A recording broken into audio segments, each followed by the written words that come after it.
The story of Jane Eyre, a tale of courage, love, and mystery.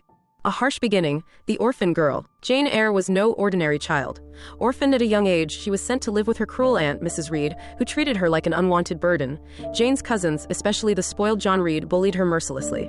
One day, after fighting back, Jane was locked in the Red Room, a terrifying chamber where her uncle had died. Screaming in fear, she realized no one in this house loved her. Finally, she was sent away to Lowood School, a grim place for poor girls. Life at Lowood was harsh. The girls were given starvation rations, freezing rooms, and cruel punishments, but Jane found two lights in the darkness. Miss Temple, the kind teacher who encouraged her to learn.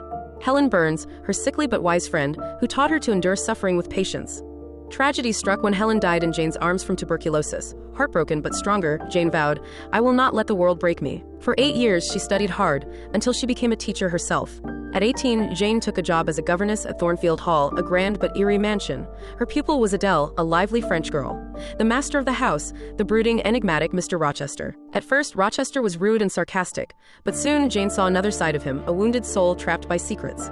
Then, the mysteries began, strange laughter echoing at night. A fire set in Rochester's bed, Jane saved him. A violent attack on a guest, but who did it?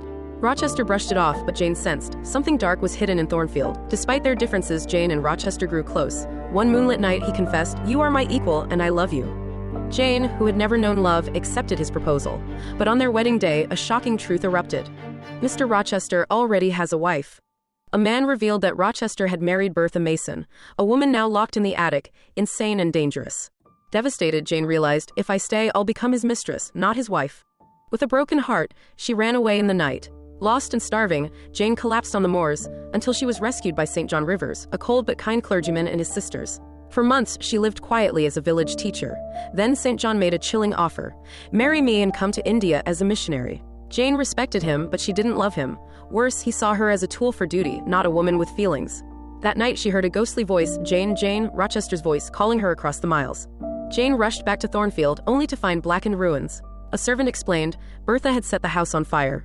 Rochester saved the servants but lost his sight and a hand trying to rescue Bertha, who died in the flames. Now, blind and living in solitude, Rochester was a broken man. Jane found him, and he wept in her arms. "You came back to me," he whispered.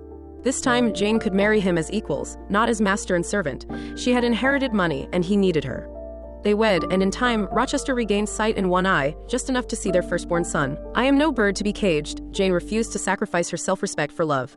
True love means equality. She wouldn't marry until she and Rochester stood eye to eye. Kindness wins. Despite suffering, Jane never became cruel. Mic discussion questions. Would you have forgiven Rochester? Why or why not? Was Jane right to leave Thornfield? What would you have done? Who's the real monster in the story, Bertha, or the people who locked her away?